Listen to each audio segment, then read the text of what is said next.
So when you want to start your own event or conference, it's going to take grit, perseverance, and a great plan in place. So here's a quick checklist on what you need to secure before you start running to the to that rooftop and announcing your event to the world. Hello, welcome to Monetizing Mompreneurs podcast, where I take you behind the scenes with industry leaders, entrepreneurs, moms, working professionals, and amazing people pursuing their passions and going for their dreams. And I'm your host, Linda Mendable. This mini episode is all about how to produce an event or conference. So events take an incredible amount of effort, sweat equity, and resource to pull off successfully. There are certain things you need to have in place before you even consider telling a single person about the event. And that's a great thought-provoking why. Like, why are you starting this event? So before we get into the nitty-gritty of pulling together a showstopper, and after you secured your why, which will help you in those low points and established the market in which your event is made for, you have to consider your resources and budget. This is when a plan starts coming into place. Thankfully, you're listening to this to help provide you a great advantage towards your successful endeavor. What went wrong? At the time, I didn't know, but I didn't have a strong enough why. And because of that, it trickled down to not having any form of strategy, goal setting, or a marketing plan that converted. How strong your why is will eventually lead to how successful your event will be. Remember this when putting together your next successful event. So when you want to start your own event or conference, it's going to take grit, perseverance, and a great plan in place. So here's a quick checklist on what you need to secure before you start running to the to that rooftop and announcing your event to the world. Number one, know your why, as I was saying in the first place. So my first event had a whopping 2 attendees. I had a great piece of promotional artwork circulating, invited plenty of people, and let's not even talk about the emails. Great turnout, right? That's what you thought, right? That's what you would think. What went wrong? At the time, I didn't know it, but I didn't have a strong enough why. Consequently, it trickled down to not having any form of strategy, goal setting, or a marketing plan that converted. How strong your why is will eventually lead to how successful your event will be. Remember this when putting together your next successful event. Start with that inner work, girl. Start with that inner work. Know your who. That's number 2, next on the checklist. Know your who. The next thing you need to do after you have solidified your why is understand your who. Who are you targeting?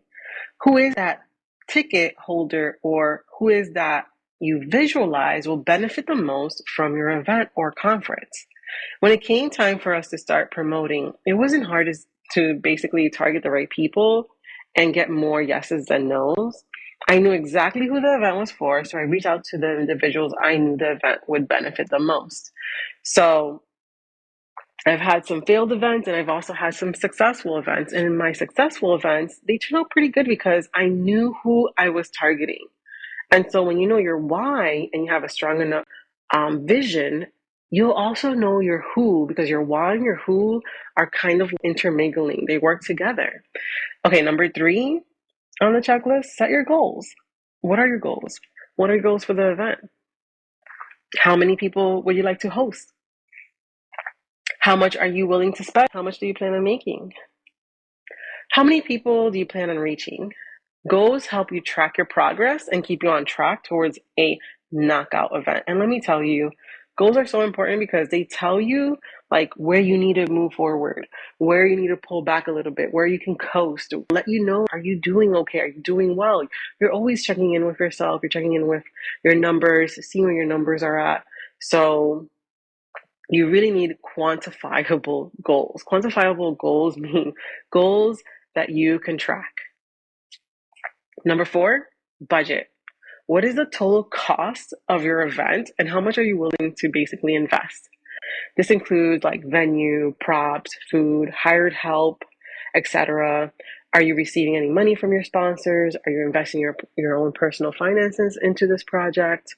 Is it virtual? I know we're hosting Monetizing Mompreneurs virtual events, and ours specifically is going to be virtual, and it's less of a cost. I'm a web designer, so I don't have to have that big bulk on hiring a web designer. So I'm able to kind of like eat that cost, right? But I'm also spending my time.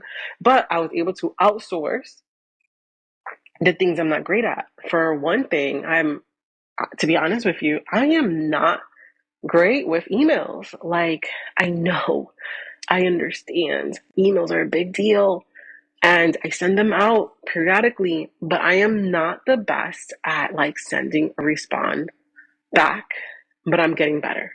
So I'm working on that. I've always had like one thing I'm working on, and that is one of the things that I am working on this 2023, because in order to be successful, you got to communicate, right? You have to touch base with the people that want to know you more or talk to you or basically network with you. Number 5, build a team. Delegation is key. Write a list of all the different components and tasks you need to accomplish and decide which to delegate. Asana is a great tool, Trello, Airtable, ClickUp, Monday. All those are great tools to help you have an amazing to-do list. And I use personally Trello. I used to use Asana. I don't use it anymore. But I use Trello,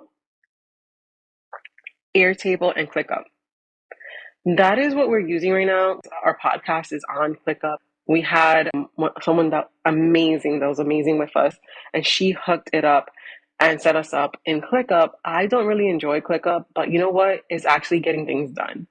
And as long as things get done, that's what works. So I'm kind of like leaning to sticking to ClickUp, but still like using other components in Airtable and in Trello. Like, I'm a very visual person. So Airtable and Trello, woo, I love it. I love those two things. But I understand that when you bring in more people to the team, some people thrive in like checklists. I do. I like checklists, but I like written checklists. But I really need to see like a bird's eye view of everything that's going on and everything that's happening. And so we also use Google spreadsheets, like OMG. I thought you have access to all these tools. You would think that you wouldn't be using a spreadsheet, but no. We are using a spreadsheet, especially for like our marketing calendar. We have a promo calendar for all of the events that we're hosting, especially for this March 7th through the 9th. Please reserve your dates, register. The link is in lindaMendel.com/podcast, or is actually on my site. But even though with all the tools, we're still using a chunk of different components, because it's almost like these things are different, like personalities. And so not everyone likes a checklist. Some people thrive with that, like, oh, all they need is a checklist and they can see everything being done. But I need like a vertical view. And I actually have a physical calendar that takes me from Monday all the way up to Sunday and Saturday, all of that whole week, right? That I can block off and see my whole week. I can just see it right there in a vertical view instead of a checklist view, a whole list view. I do not thrive within that list. Maybe you do. I know I've rambled on that, but maybe you're like me and you need more of a vertical view. So I consider going into Trello, going into my template shop. I have a lot of templates of Trello, and I'm building a lot of goodies out. So please check it out at lindamendel.com/shop. But anyways, have a to-do list.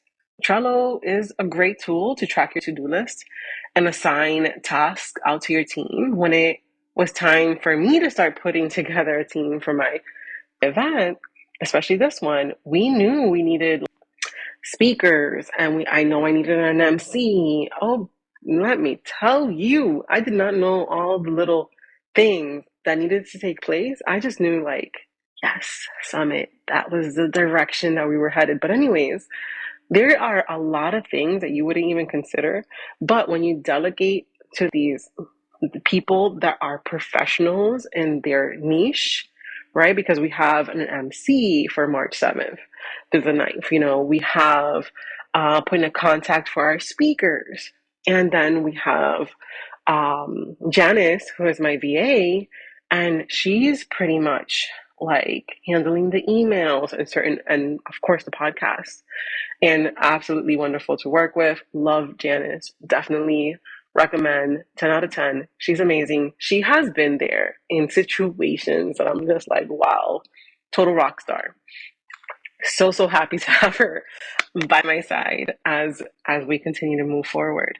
Consider like all the things that you're not great at. Like for me, I knew I can handle the forms, like boom, boom, boom. Handle the systems, boom, boom, boom. Handle the SOPs that we need, boom, boom, boom. And handle the organization because I can see the overall picture and everything like that. But of course, these individuals are professional within their niche. They can go with the little tiny details that I'm not able to oversee or even consider because I'm looking at the bigger picture, the visionary of the event, because the event is pretty much a very, very big deal for me in the overall vision of what I want monetizing mompreneurs to become. And so just think about how your event is going to impact your business and that strong why. So we have a very, very strong why. And that is why I'm able to understand who I need to delegate what to.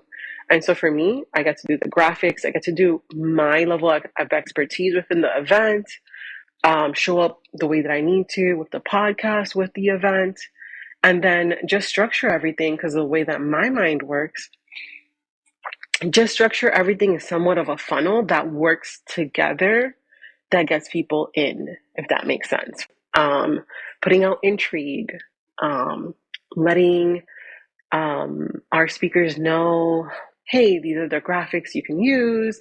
These are the emails that we've laid out. And I already have the forms that have every single thing I need from the speakers in order to put together the website, because a website, you just don't be like, oh, I'm going to host an event and then click, you get the website up. It doesn't work like that. But there's a lot of work because we're actually hosting our event in Hay Summit. If you go into my website and go to like resources I love or apps that I love or things I recommend, and it's at lindamendable.com/resources, you can actually see all the tools I use within my own business, and that I recommend because I know how important that is. And one of the things that I do not like sometimes is when I follow someone, I'm admiring them and I'm looking up to them and wow, they're doing so much good work, and they recommend a product. Yeah, use this for blah blah blah blah blah. And then come to find out that they don't use it. I kind of do not like that. So I set on my resource of apps that I have used and are using. And I pretty much have stated if I'm currently using or not using. Like MailerLite is an email service provider that I did use that I no longer use. I use Flow. But of course, I'm still thinking of transitioning to ConvertKit, from Flowdesk to ConvertKit, because I am in email marketing strategy, which I think is ridiculously important. But anyways, and she uses ConvertKit, and she's actually moving from ActiveCampaign into ConvertKit. And I'm telling you, like, she sells in email and she knows what she's talking about. I've been following her for years and finally signed up to one of her programs. Sometimes, y'all, it's about longevity. You can't think like you're going to be an overnight success like that. You know what I'm saying? Like, you have to be in the game for the long run. Build your name, build your credibility. Like, people know that you're the go-to person for that. You'll be surprised how long people will follow you for until they start investing. And so they start like, oh my gosh, that's exactly what I need. Let me go ahead and invest, right? Because it's what I need is the missing piece. Sometimes people are building up for that missing piece. And when I saw one of her emails come in, and I love reading her emails and I love the way she delivers and stuff like that. And so when I saw one of her emails come in, on a program that I thought, oh my gosh, that's exactly what I want. I'm gonna go ahead and, and I think it was like a $1,000 investment. That was a pretty, I say 1,000 and up is pretty significant investment. What do you think? I don't know where you're at, but I think it's pretty significant, a significant investment. And I went all in. And I mean, I haven't had time to dig into it all, but I had some great feedback on certain things. And this is the thing. When you're like, for me, when I entered this program, what I was looking for was a professional outside perspective, aside from all of the other perks that was also involved, because she was giving her eyes on certain, things, and she had office hours, and I was like, okay, this is awesome. I get to weekly touch base with her if I wanted to, and hand off some things that maybe I want her eyes on. And that's so important in business because we can be so in it that we don't know that little tweak that can take us to that next level or can really articulate what it is that we're trying to do. And I have learned the way that you say things matter, the way that you put your words together matter. Yeah, all of that good stuff. So yes, SOPs, build your team, have great tools so you can knock out what you need to knock out. And if you need to start in Trello or in a spreadsheet, start there. Start where you're comfortable at, or even a Google Doc, and you're just outlining all the things that you need. Like, start somewhere because you need to write out that list. But then you'll find that these tools that are out there help you and the people that you'll be working with knock out tasks so fast, they won't need to email you or Voxer you, hey, I can't find XYZ or I can't find this. Everything is all there. And that's what I love about Airtable, because Airtable, it's such a good tool. If you're interested in Airtable and you're like looking in it, like jump the gun, go to my fundamentable.com/resources, click on my affiliate link, get some Airtable in your life. The only thing that I will say that I do not like too much about it, and a lot of these amazing programs have, is that whoever does come on your team, that you're also like paying for them to use the app. I don't fully understand it. Maybe someone can message me and DM me on why that is, because for me, I love to be as lean as possible. So remember, be as lean as possible. See what you can do, see where you're going to outsource. But building that team is definitely key to not have you overwhelmed as a mompreneur, right? We got littles, we got karate. Like, I got karate. I'm going to karate. I want to also put my daughter in dance. We have activities, we have homework. OMG, we have homework. And we have all these things that we need to do. We also have spouse time, all these things, all these responsibilities, clean kitchen, clean living room, laundry, aside from also building our business. And so as soon as you can, delegate, like delegate. I cannot stress that enough. I knew how important it was because I knew my time was stretched thin, but it definitely is trial and error that's going to get you to that next level. Because before, I absolutely, for lack of a better term, sucked at delegation. I was not good at delegating. But then I hired a business coach. Once I hit a certain level, I was like, you know what? I need to keep this up. And so I did. Let me go ahead and hire a business coach, because there may be some things I'm not seeing or a perspective that I may not be seeing. And so she gave me a great perspective. And there's two types of people. There's the one that need a lot of set expectations, a lot of steps, and, doing. They need the whole thing. They can't see past. They're like more of a technician. I forgot the term that she was using, but one type of worker, they're amazing, incredible what they do, knock things out. But if there's a gap, they need help going over that hump to that next step. So, boom, there's that one type of person that you can hire. Then there's the other person that you can hire, and they're more expensive. Um, Usually they come out more expensive because they know their worth, because they fill the gaps. You can get them just a brief idea. They're building out the SOPs, per se, and they're outside the box thinkers and everything like that. So I guess they're thinkers and technicians, or I forgot what the terms were, but I'm telling you, I had to learn that the hard way. That made so much sense. It gave me more grace towards people that I was bringing on to the team and everything like that, and understanding who was who.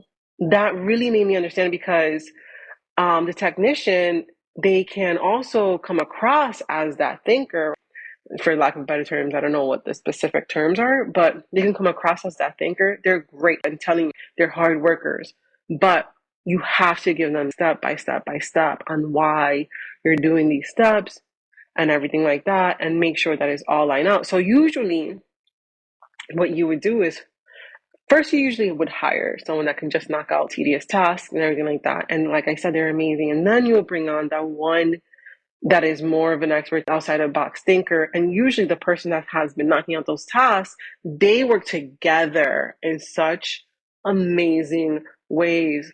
OMG. So those are the two people that you actually need, because they actually help each other to achieve the goals that you're setting. So you can't knock either of them, because one is more expensive, might not be in the budget. Another one may be more affordable, because they both can be very, very expensive. Everyone knows their own worth on what they can knock out and what they can't.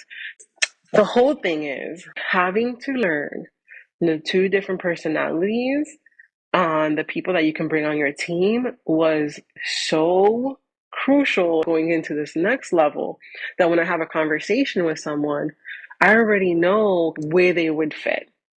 I know it's crazy, but because of getting that knowledge, boom, my mind took it and ran with it and understood the assignment. No, but understood pretty much like, oh, okay, there are two different types of thinkers. And I totally got it. And let me tell you, it doesn't negate if they're a good person or a bad person, or it doesn't matter. They're good people regardless. And sometimes when you think, oh, this is so easy, how come this is not getting done? It could be they're more of a technician that need more step by step by step, instead of just like, hey, this is the concept. They need step by step. I'm talking about like, they need templates, and like, this is kind of like the graphic. This is how it looks like. This is what we're considering. They need more of a hands-on approach than the other one, right? The thinker, and I will get that term for you. But the thinker, and that person, you can do something very brief, and they'll fill in the gaps for you. I've met both, and I work with both. And I'm telling you, they both are amazing together. What? So when you are delegating and building out your team, consider these two types of different personalities. And so that's why SOPs are crucial, because you never know who you're getting. Sometimes in the interview process, sometimes it's not easy to differentiate the two.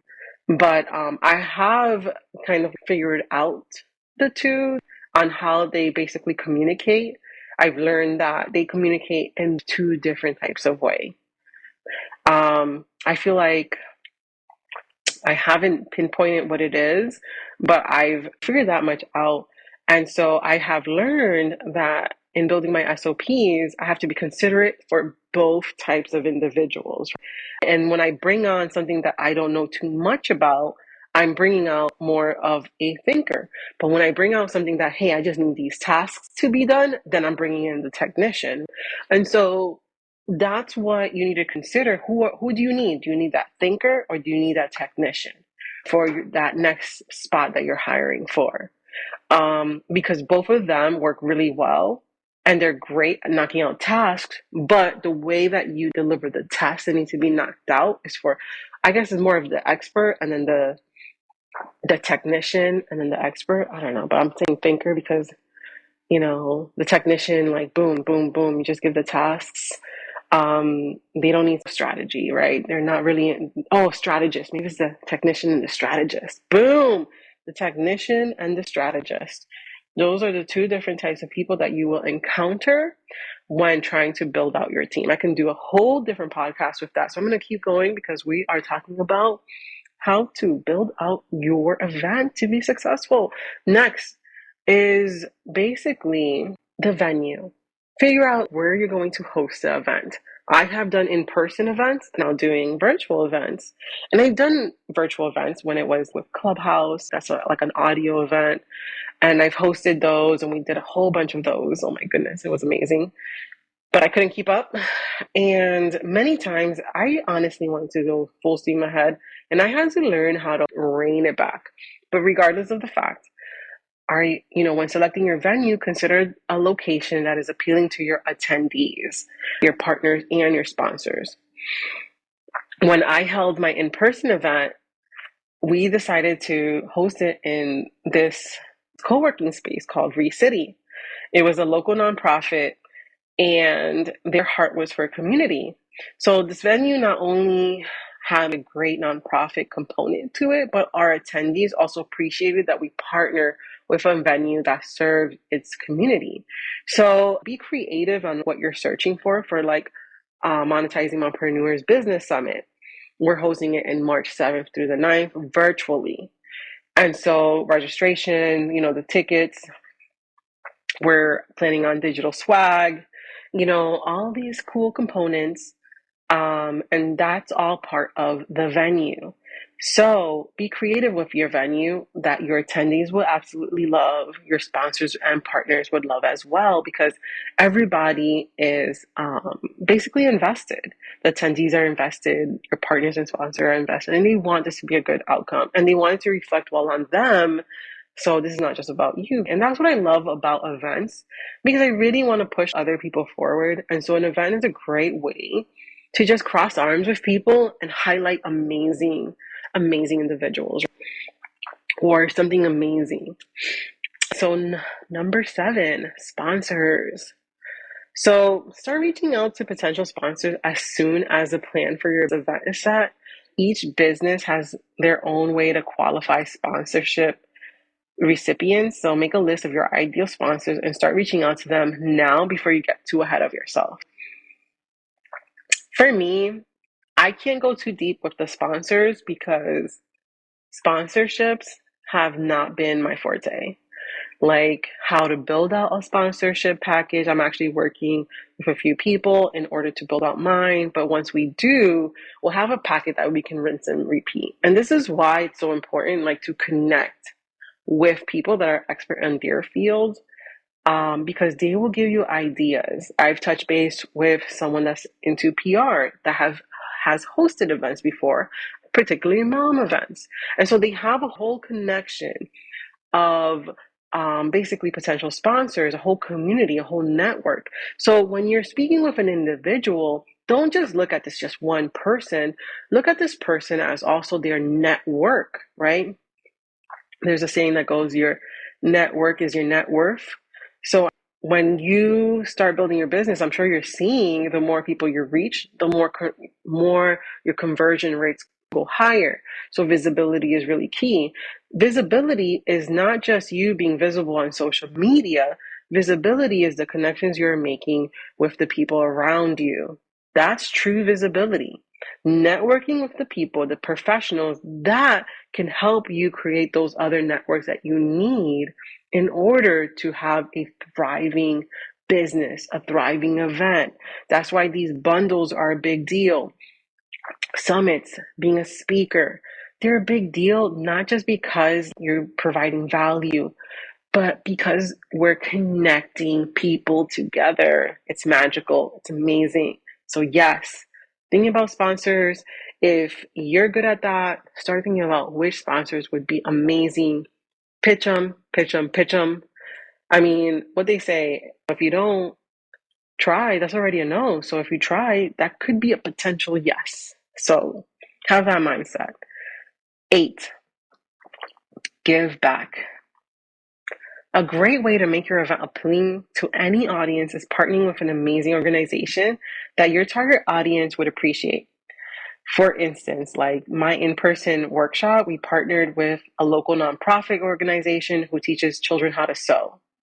We also developed an apprenticeship program in which students were able to shadow designers and send their own unique creations down the runway.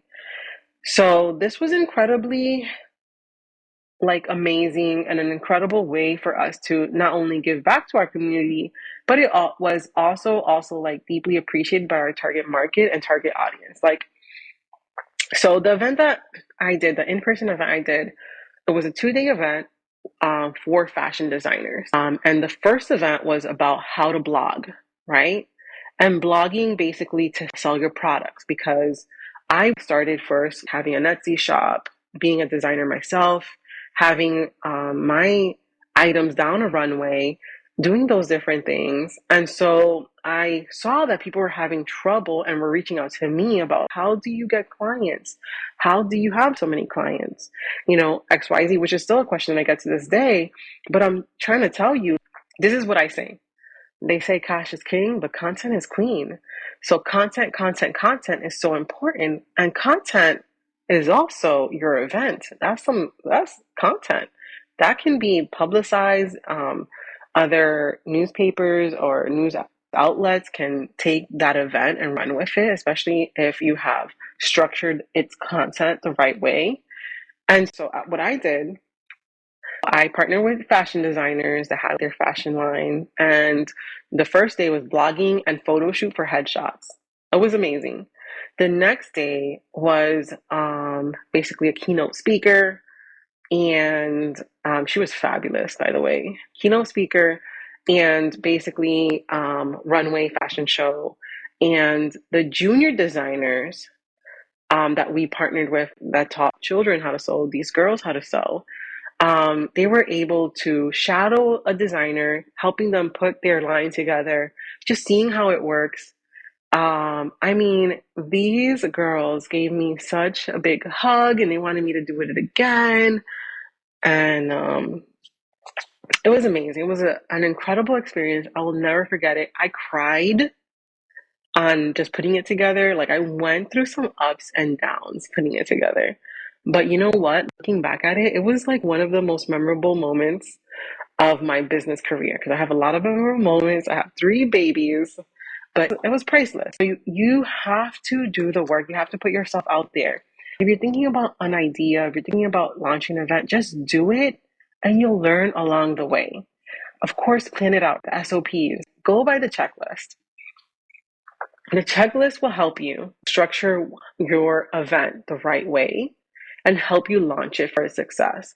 But also, you're going to learn by just doing. You can't just think that, oh, it's going to be like this, it's going to be like that. You never know what could go wrong.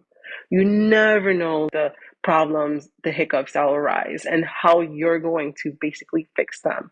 Because basically you have to have the follow through, and that's what you're building. You're building out not just your systems, you're building out your will, your discipline. You're building out all those things that will make you into a successful leader and a successful business owner. Because becoming a leader, and I've read a couple of books on leadership, but you don't know what type of leader you are until you're in a position to lead. And that's by doing. Get yourself out there and just do. Number 9, ticket prices. So for me, I like to stagger ticket prices. I like to have a low, a mid-range, and a premium price point to attract audiences with various budgets. But really, for our virtual event, we're doing free, we're doing early bird, and we're doing full price. And so I always like to have a 3-tier. 3 tiers are awesome. If you give people too many choices, you're going to give them basically decision fatigue, and it's going to be no bueno. Number 10, your marketing plan. Whew. How do you plan to get the word out about your event? Do whatever it takes. Talk to as many people that are willing to listen. This is your time to hustle. Implement all forms of communication, such as cold calling, emails, including social media, etc. Be as creative and innovative as you can. Push yourself. As the saying goes, if you want something you've never had, you must be willing to do something you've never done. So I want to talk a little bit about the cold calling. So this is basically pitching to sponsors, right? You're going to be pretty much cold calling them or cold DMing them. Don't be afraid to do that. You never know when you're going to get that yes. I do not recommend hitting somebody up, cold DMing them to buy a ticket. Nah, you don't do that. But if you're looking for partnerships, that's a bit different. I don't recommend DMing. I recommend emailing. Do not DM somebody in a cold pitch unless you're giving something away. Like for me, I will be up in someone's DM asking them, hey, I would absolutely love for you to be a speaker at my event, XYZ. I would absolutely do that because I know that's an opportunity. But it's not really cold DMing for me. I would say it's cold DMing because I have made already that connection, but maybe I haven't talked about my event. But I won't just see someone, oh, they have a large following. They're amazing at what they do. I have never conversed with them. I'm going to go ahead and DM them to be a speaker. I won't do that. I will go through my applicants. And then there will be certain individuals that I have invested in, have been in their programs, that I will ask them, hey, I have this opportunity for you to become a speaker. Would you want to be a part of this event? Usually, those are really difficult to book. For some reason, they're very busy individuals. There's a lot harder to book because I guess they weren't planning on attending your event. They didn't apply for it, so they're not waiting for a response. So I would say that's like a last resort. I would actually tune more into the applicants than anything else, than doing that cold DMing. I don't recommend it. But if you have great communication and all that, go ahead. But usually I have found when I do DM friends, people that I know, like business friends that I know that we have DM'd and everything like that, and have a relationship, they're a little bit slower on getting all of their content in to make the event a success. Like they're a bit slower to fill out that applicant form in order for you guys to get all of the stuff for the website. So I just want you to know that usually the people that are the best responsive are the ones that have applied to be part of the experience, and letting them know in the DM before you send out an email, hey, you've been chosen. I just wanted to let you know I'm so excited. I love doing that. It's so awesome. Because usually those are going to be the most responsive because they feel seen by you. Email is so easy, right? You can pass that off and put it, they don't know if it's from you or from a VA. But DM, usually more than not, they will know it's from you. I know I handle my own DMs. So yes, if this was helpful, let me know. But I hope it was. And I hope that this mini checklist will help you have a fabulous event. Until next time, ciao. Thank you so much for tuning in. If you have a chance, stop by the website at lindamendable.com. Sign up for the Blog Cure, which is an awesome course that I created that will help you set up your blog or take your blog to the next level. And join us over at Monetizing Mompreneurs Facebook group. I just want to say again, thank you for listening. Thank you for listening. Thank you for listening. Easy.